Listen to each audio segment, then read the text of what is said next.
다 같이 사도신경 신앙 고백함으로 기도에 시작합니다. 전능하사 천지를 만드신 하나님 아버지를 내가 믿사오며 그의 아들 우리 주 예수 그리스도를 믿사오니 이는 성령으로 잉태하사 동정녀 마리아에게 나시고 본디오 빌라도에게 고난을 받으사 십자가에 못 박혀 죽으시고 장사한 지 사흘 만에 죽은 자 가운데서 다시 살아나시며 하늘에 오르사 전능하신 하나님 우편에 앉아 계시다가 저리로서 산자와 죽은 자를 심판하러 오시리라. 성령을 믿사오며 거룩한 공예와 성도가 서로 교통하는 것과 죄를 사하여 주시는 것과 몸이 다시 사는 것과 영원히 사는 것을 믿사옵나이다. 아멘. 찬송가 202장 찬송입니다. 202장입니다.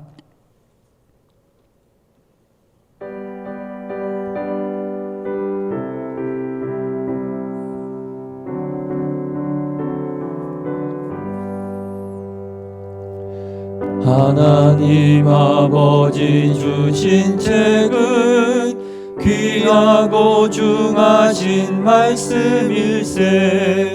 기쁘고 반가운 말씀 중에 날 사랑한단 말 참 좋도다. 주께서 나를 사랑하니 즐겁고도 즐겁도다. 주께서 나를 사랑하니 나는 참 기쁘다. 구속의 은혜를 저버리고 어긋난 딴 길로 가다가도 예수의 사랑만 생각하면 곧 다시 예수께 돌아오니 주께서 나를 사랑하니 즐겁고도 즐겁도다. 주께서 나를 사랑하니 나는 참 기쁘다. 구주의 영광을 바라보며 예수의 이름을 찬양하리. 영원히 찬양할 나의 노래 예수의 이름이 귀하도다. 주께서 나를 사랑하니 즐겁고도 즐겁도다. 주께서 나를 사랑하니 나는 참 기쁘다. 주 예수 날 사랑하시오니 나 또한 예수를 사랑하네. 날 구원하시려 내려오사 십자가 위에서 죽으셨네. 주께서 나를 사랑하니 즐겁고도 즐겁도다. 주께서 나를 사랑하니 나는 참 기쁘다. 주 예수 날 사랑하시오니 마귀가 놀라서 물러가네. 주 나를 이렇게 사랑하니 그 사랑 어떻게 보답할까. 주께서 나를 사랑하니 즐겁고도 즐겁도다. 주께서 나를 사랑하니 나는 참 기쁘다. 아멘. 오늘 하나님 말씀은 잠언 10장 1절 한 절만 읽어야 됩니다. 잠언 10장 1절입니다. 잠언 10장 1절. 이제 새해가 밝았습니다. 2023년 새해가 밝았습니다. 1년도 이렇게 기도하며 달려가시기를 바랍니다. 10장 1절 한 절만 읽어듭니다. 솔로몬의 잠언이라 지혜로운 아들은 아비를 기쁘게 하거니와 미련한 아들은 어미의 근심이니라. 아멘. 오늘 이제 2023년 첫 화요 기도회입니다. 오늘 제목을 지혜로운 아들은 지혜로운 아들에 대해서 한번 생각해 보면서 기도하려고 합니다. 말씀에 보면 지혜로운 아들은 아비의 가르침을 잘 받아서 아비를 기쁘게 한다 이렇게 말합니다. 그리고 이 말은 당연히 아비는 아들을 지혜롭게 가르쳐야 한다는 말과 같습니다. 그래서 여기에서 아버지가 자식에게 또 자식이 아버지에게 할 일, 해야 될 일, 반드시 해야 될 그런 모습들을 말씀하고 있습니다.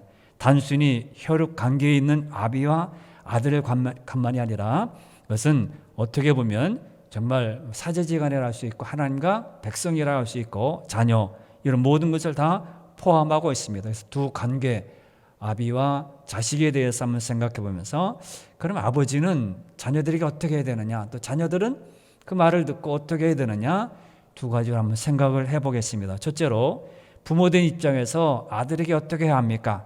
지혜로 잘 양육해야 합니다. 첫째, 부모된 사람으로서 아들들에게 자식들에게 지혜로 잘 양육을 해야 합니다.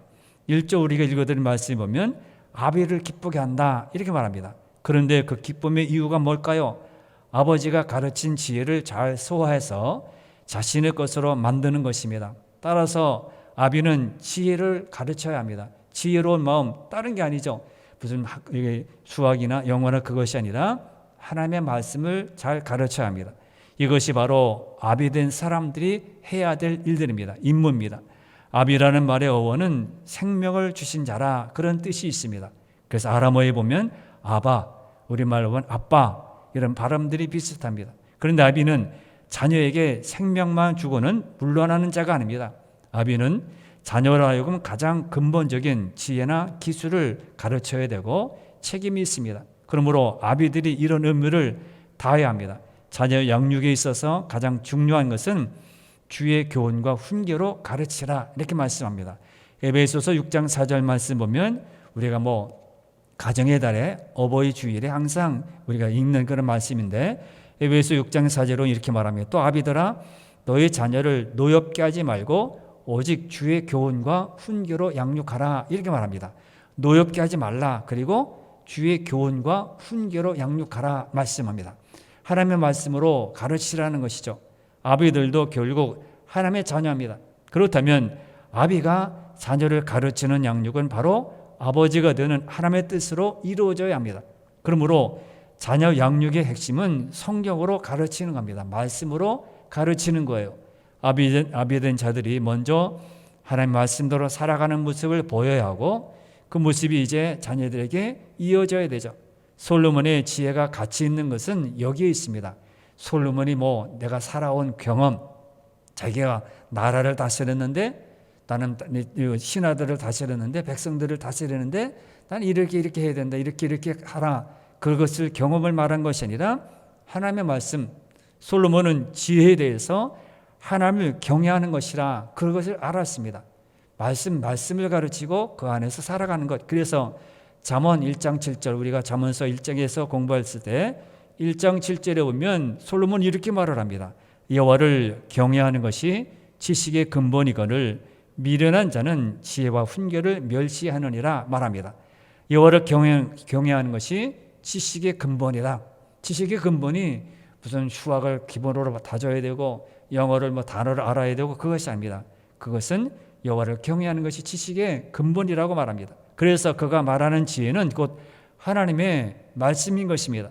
솔로몬은 다른 인격적인 그런 지혜만 언급하는 것이 아니었습니다. 인간은 유한해요. 인간은 떠나가야 되고요. 2022년 이제 지나갔지만은 지나갑니다. 시간도 지나가고 사람도 지나갑니다.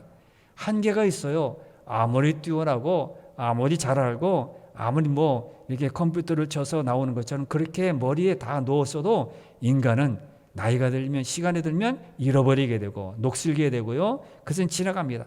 그러므로 참된 지혜는 하나님의 말씀 외에는 없는 거예요. 참된 것은 영원히 남아있는 것, 영원히 모든 사람들에게 들려줘야 될 말씀은 하나님의 말씀입니다. 그러므로 자녀에게 지혜를 가르친다는 것은 다른 말로 말하면 아비된 자가 지혜의 말씀, 하나님의 말씀을 가르치라는 겁니다. 바울은 편지를 쓸 때마다 아버지의 심적으로 썼습니다. 자신의 가르침을 받는 자들에게 정말 자녀로서 더 나은 길로 가기를 바라는 그런 마음으로 자기가 앞장서서 나는 이런 사람이야 자랑하며 자기가 전도한 것을 말하지 않았습니다. 절대적으로 하나님께 모든 것을 다 맡기고 주의 말씀을 전했습니다. 하나님은 절대적으로 완벽하십니다. 우리 개인을 생각해 보면 부족한 우리들입니다. 연약합니다. 넘어지고요. 작년에도 얼마나 많이 넘어지고 상처받고요. 또 시험 들고 우리는 환난 가운데 있습니다. 수없이 넘어집니다.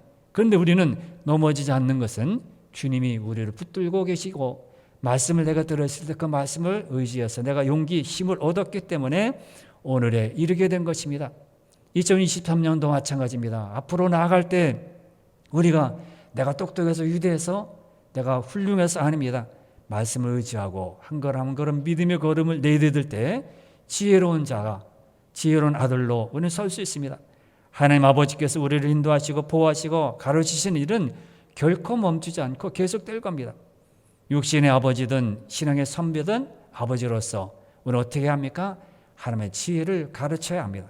주의 교양과 훈계로 가르쳐야 합니다. 그리고 그렇게 하려면 무엇보다도 먼저 내가 주의 교양과 훈계로 양육이 되어 있어야 합니다.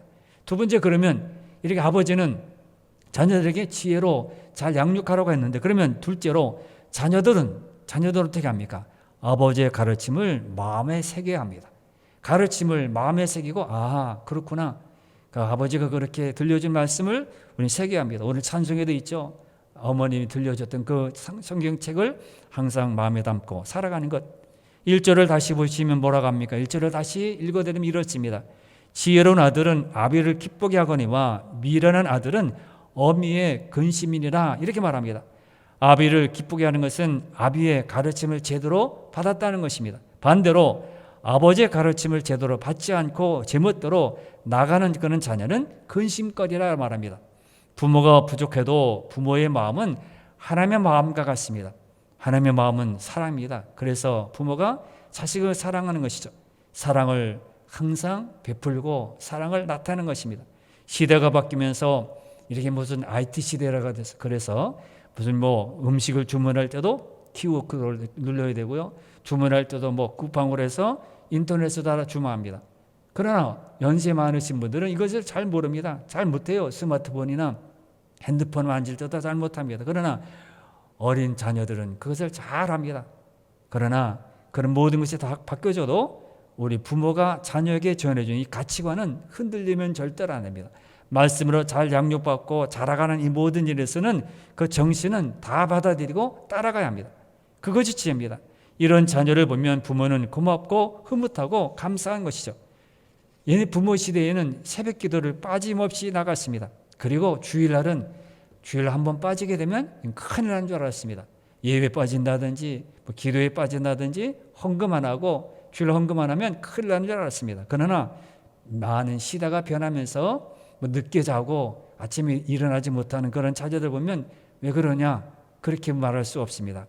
그러나 우리는 항상 신앙 안에서 믿음 안에서 정도를 걸고 그 안에 살아가야 합니다. 지혜로운 자녀 어떻게 합니까? 항상 기도하고 항상 예배로 살아가는 자들입니다. 부모의 세대에는 이렇게 항상 생명처럼 지켰고 항상 그 마음으로 믿음으로 신앙생활을 했습니다. 그러나 지금은 그러지 않죠. 그렇다고 해서 그게 잘못됐구나, 젊은 세대가 잘못됐구나. 그러나 항상 말씀 안에서는 교육을 받고 그것을 받아들여야 합니다. 교양과 훈계, 이것을 부모의 훈계를 잘 받아서 자녀된 그런 마음으로 입장해서 그것을 잘 따라가야 합니다. 하나님께 영광을 돌리는 그런 기회로 삼아야 되고요.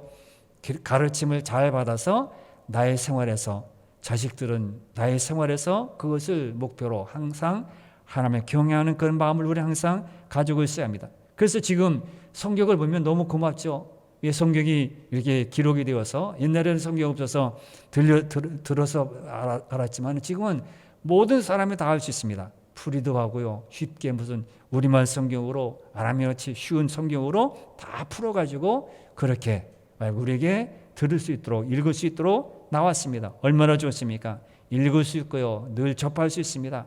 우리는 항상 성경을 읽어야 하고요, 그걸 항상 따라가야 합니다. 자식된 자들이 마땅히 할 일은 아비의 가르침을 달게 받는 것입니다.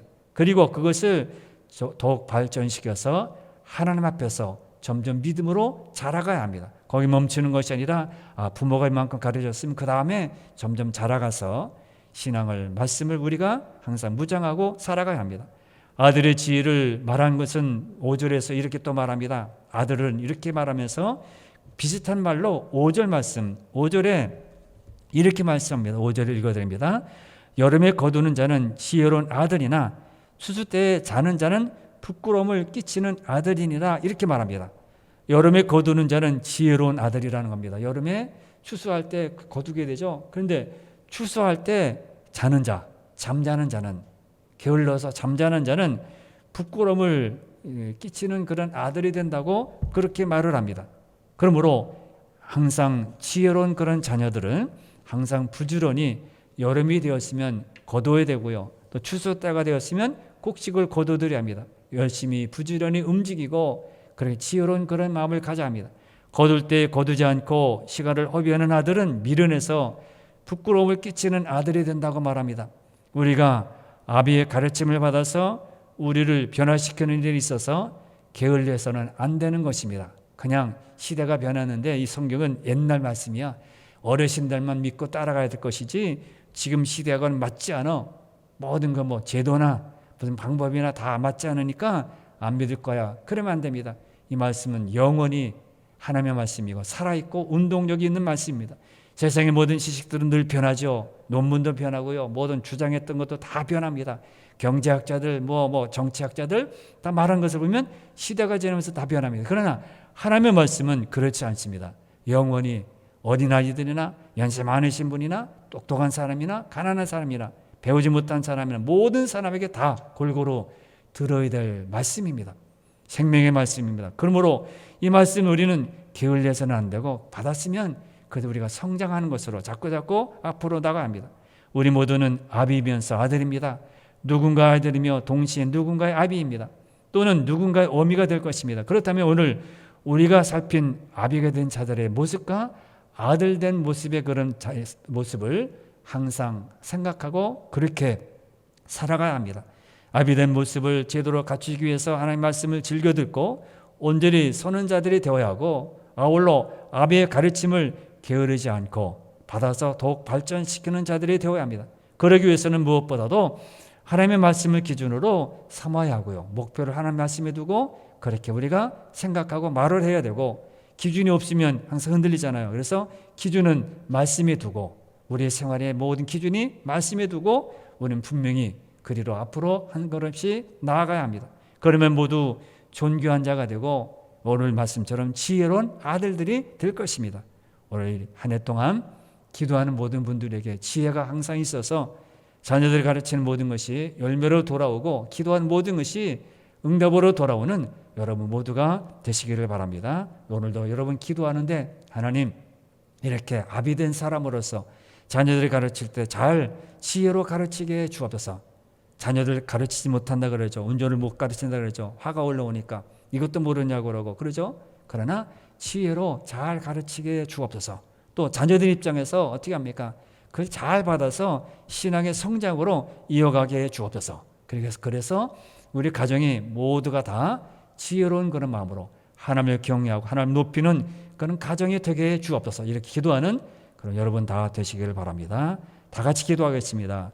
주여